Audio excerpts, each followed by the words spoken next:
بسم اللہ الرحمن الرحیم۔ السلام علیکم پیارے بچوں، کیسے ہیں آپ؟ یقیناً ٹھیک ہوں گے، تندرست ہوں گے۔ پیارے بچوں، میں ہوں آپ کی معلمہ مس اقصیٰ زاہد اکبر اور ہم پڑھ رہے ہیں اپنی اردو چوتھی جماعت کے لیے۔ اور آپ جانتے ہیں ہم نے اپنے کتاب کے تیسرے سبق کا آغاز کر رکھا ہے اور آج ہم اس کو دوسرے حصے میں پڑھنے جا رہے ہیں۔ ہمارا تیسرا سبق ہے عظیم ترین معلم۔ درسی کتاب میں ہمارے تیسرے سبق کا عنوان ہے عظیم ترین معلم۔ سبق میں شامل حاصلات تعلم میں سے آج ہم جو سیکھیں گے وہ ہے متن کو فہم سے پڑھ سکیں۔ آج آپ کا مقصد یہ ہوگا کہ آپ کو کوئی بھی متن دیا جائے آپ اس کو اچھی طرح سمجھ کر پڑھ سکیں۔ پیارے بچوں، ہمارے سبق کا اسلامی نقطہ نظر کچھ اس طرح سے ہے کہ آپ صلی اللہ علیہ وآلہ وسلم نے فرمایا، غریبوں کو کھانا کھلاؤ اور ہر مسلمان کو سلام کرو، تمہاری اس سے جان پہچان ہو یا نہ ہو۔ صحیح بخاری، یہ مسلم کی حدیث ہے۔ پیارے بچوں، اللہ تعالی نبی اکرم صلی اللہ علیہ وآلہ وسلم نے ہمیں ہماری زندگی گزارنے کے حوالے سے تمام آداب سکھائے۔ ان میں سے ایک ادب ہے کہ غریبوں کو کھانا کھلانا اور مسلمانوں کو سلام کرنا، خواہ آپ اس کو جانتے ہیں یا نہیں جانتے، یہ آداب زندگی میں شمار ہوتا ہے۔ اور نبی اکرم صلی اللہ علیہ وآلہ وسلم معلم ہے، ہمارے لیے ایک معلم اعظم ہے۔ ہم تعلیم، ان کی تعلیمات پر عمل کرنا ہم پر فرض ہے، تو یہ بھی ان کی تعلیمات میں سے ایک سکھائی جانے والا ایک حصہ ہے کہ سلام کرو، اپنی زندگی کا حصہ اس کو بنا لینا چاہیے۔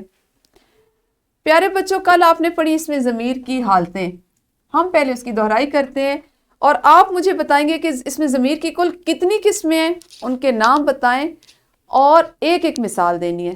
جلدی سے، یہ چھوٹی سی سرگرمی ہے، اس کو آپ ویڈیو روکیں اور جلدی سے سر انجام دیں۔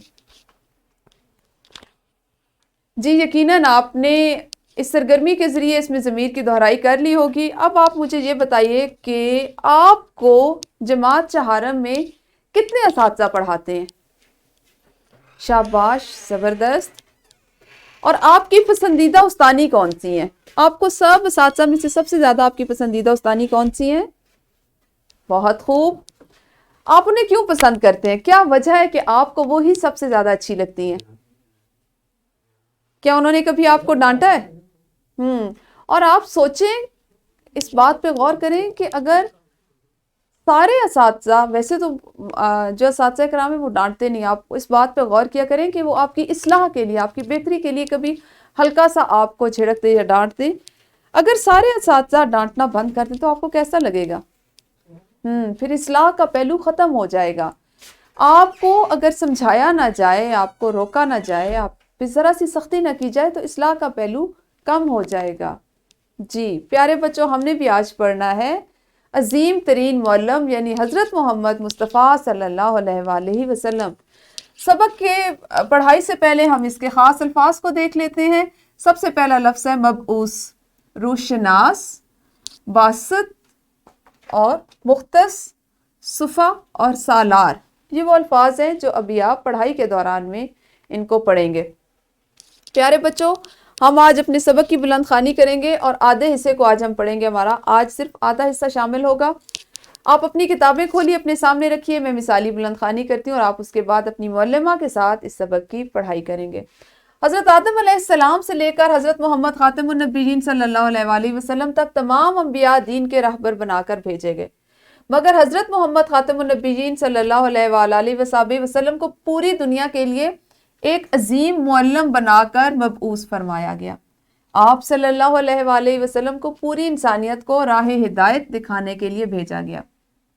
آپ صلی اللہ علیہ وآلہ وسلم غار حرا سے اقرا بسم ربک الذی خلق پڑھ اپنے رب کے نام سے جس نے تخلیق کیا کا پیغام لے کر دنیا میں تشریف لائے۔ حضرت محمد خاتم النبیین صلی اللہ علیہ وآلہ وسلم کی بعثت کا مقصد ہی تکمیل اخلاق ہے۔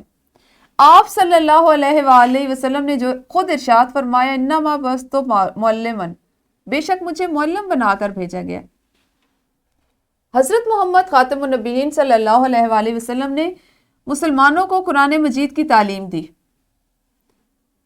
آپ صلی اللہ علیہ وآلہ وسلم نے مسلمانوں کو قرآن مجید کی تعلیم دی۔ آپ صلی اللہ علیہ وآلہ وسلم نے قرآن مجید کی تلاوت سکھانے کے ساتھ قرآن مجید کی تعلیمات اور حکمت کا علم بھی لوگوں کو دیا۔ اپنے نفس کی اصلاح کرنے کی تعلیم بھی آپ نے دی۔ آپ صلی اللہ علیہ وآلہ وسلم نے فرمایا، علم حاصل کرنا ہر مسلمان مرد اور عورت پر فرض ہے۔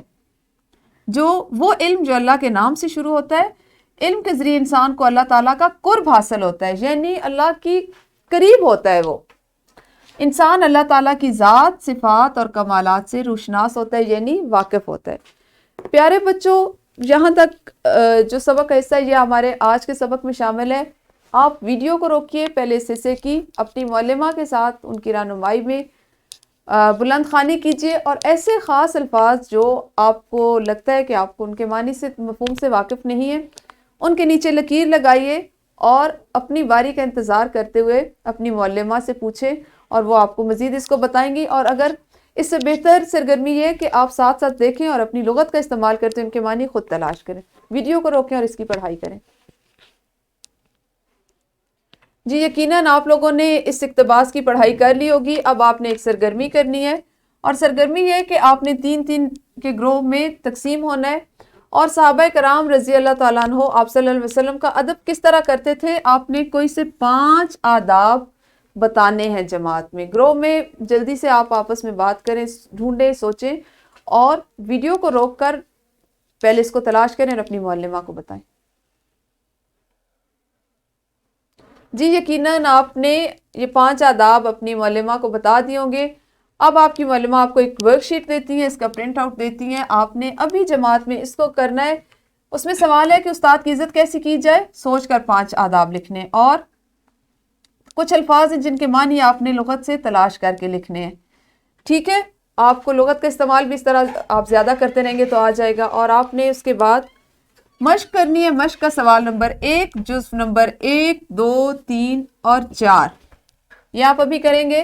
اور گھر کا کام جو ہے، جو آج آپ کر کے لائیں گے گھر سے، اس میں شامل ہے کہ استاد بچے کے روحانی ماں باپ ہوتے ہیں، اساتذہ بچوں کے روحانی ماں باپ ہوتے ہیں۔ اس موضوع پر آپ نے تقریر تیار کرنی ہے، اور جماعت میں جب موقع ملے باری باری اپنی رائے کا اظہار کرنا ہے۔ گھر سے صرف آپ نے اس کو تیار کر کے لانا ہے۔